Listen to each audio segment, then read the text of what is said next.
திருதியை திதி கல்வி கற்றலுக்கு மிகவும் நன்மை பயக்கும். தொடர்ந்து இந்த திதிகளின் மகிமை திதி தேவதைகள்னு தனியா குறிப்பிட்டு இருப்பாங்க. இந்த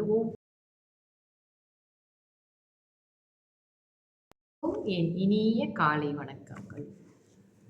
திருதியை திதி கல்வி கற்றலுக்கு மிகவும் நன்மை பயக்கும். தொடர்ந்து இன்றைய பஞ்சாங்கம் பார்ப்போம். இன்றைய தேதி 18ஆம் தேதி 7ஆம் மாதம் 2026 சனிக்கிழமை, தமிழ் மாதம் ஆடி. இன்றைய சூரிய உதயம் 7:11க்கு, சூரியாஸ்தமனம் 7:28க்கு. இன்றைய திதி வளர்ப்பிறை பஞ்சமி. முடியும் நேரம் ஆங்கில தேதி முறைப்படி 19ஆம் தேதி அதிகாலை 6:13க்கு முடிவடைந்து சஷ்டி ஆரம்பமாகும். நட்சத்திரம் பூரம். பூரம் நட்சத்திரம் இன்று இரவு 8:30க்கு முடிவடைந்து உத்திரம் ஆரம்பமாகும். இன்றைய யோகம் முதலில் சித்த யோகம், பிறகு மரண யோகமாக வருகிறது. நல்ல நேரம் காலை 8:43 9:13 வரை. அதன் பிறகு காலை 11:47 மதியம் 2:20 வரை. மாலை வேளையில் 6:26 7:28 வரை. ராகு கால நேரம் காலை 10:15 11:47 வரை. யமகண்ட நேரம் மதியம் 2:51 4:23 வரை. கூலிகன் காலை 7:11 8:43 வரை. சந்திராஸ்தம ராசி தனுசு ராசி அன்பர்களுக்கு இன்று சந்திராஸ்தமம். இவர்களுக்கு நாளை அதிகாலை 2:29க்கு சந்திராஸ்தமம் முடிவடையும். தொடர்ந்து இன்றைய ராசி பலன் பார்ப்போம். மேஷ ராசிக்கு இன்பம், ரிஷப ராசிக்கு சுகம், மிதுன ராசிக்கு ஆக்கம், கடக ராசிக்கு செலவு, சிம்ம ராசிக்கு போட்டி, கன்னி ராசிக்கு உறுதி, துலாம் ராசிக்கு லாபம், விருச்சிக ராசிக்கு நற்செயல், தனுசு ராசிக்கு வெற்றி, மகர ராசிக்கு அச்சம், கும்ப ராசிக்கு ஏமாற்றம், மீன ராசிக்கு கவலை. சுப ஓரைகள் பார்ப்போம். குரு ஓரை காலை 8:12 9:13 வரை. சுக்கிர ஓரை காலை 11:16 12:18 வரை. புதன் ஓரை மதியம் 12:18 1:19 வரை. சந்திர ஓரை மதியம் 1:19 2:20 வரை. குரு ஓரை 3:22 4:23 வரை. சுக்கிர ஓரை மாலை 6:26 7:28 வரை.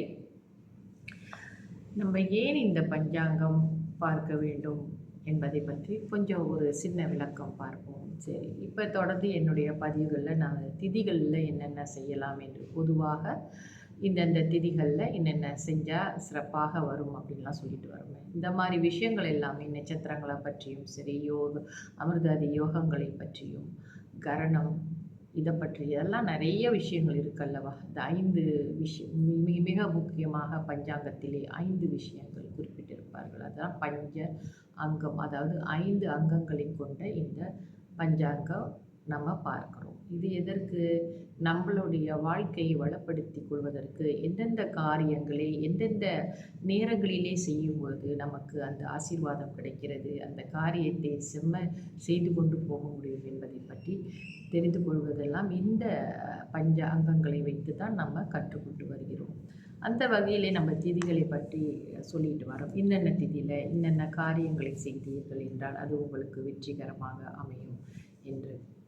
தொடர்ந்து இந்த திதிகளின் மகிமை திதி தேவதைகள்னு தனியாக குறிப்பிட்டு இருப்பாங்க. இந்த ஒவ்வொரு நாளிலுமே, அதாவது இந்த திதிகள் என்பது நம்மளுக்கு நாட்களை குறிப்பிடக்கூடியது. அந்த நாட்களில் எந்த தேவதா திதி தேவதா ஆட்சி பெற்றிருப்பாள், சக்தி வாய்ந்த எந்த திதி தேவதா சக்தி வாய்ந்து அங்கே இருக்கிறாங்க, அந்தந்த நாட்களுக்குரிய தேவதைகளை பற்றியெல்லாம் நம்ம தெரிஞ்சிருக்கோம். ஏற்கனவே இதை பற்றிலாம் என்னுடைய வீடியோக்களில் நான் சொல்லியிருக்கேன். இதை தெரிஞ்சு வச்சுக்கிட்டோம்னாலே நமக்கு காலையில் பொழுது விடிச்சோன்னே இன்றைக்கி என்ன திதி என்று நாம் தெரிந்து கொண்டோம் என்றால் அந்த தேவதைக்கு ஒரு வணக்கத்தை சொல்லிவிட்டு ஒரு நன்றியை தெரிவித்து கொண்டு, இன்றைய திதி எனக்கு மிக சிறப்பாக அமைய வேண்டும், என்னுடைய காரியங்கள் எல்லாம் வெற்றிகரமாக நடத்தி கொடுப்பாயாக என்று நீங்கள் மனமுருகி அதை பிரார்த்தனை செய்து கொள்ளும் பொழுது நிச்சயமாக அந்த திதி உங்களுக்கு நன்மையை, அந்த திதி தேவதா உங்களுக்கு நன்மையை கொடுப்பாள் என்பதை மறந்து விடாதீர்கள்.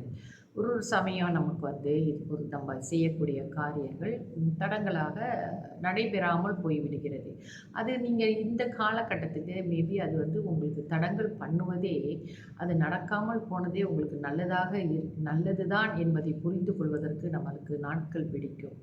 சில நேரங்களில் சில விஷயங்கள் நடத்தி கொடுப்பாங்க. நன்மையாகவே அந்த நடந்த விஷயத்தினால நன்மைகளே நமக்கு கிடைக்கும். சில நேரங்களில் அந்த விஷயங்கள் நமக்கு நடக்காமல் போகும்.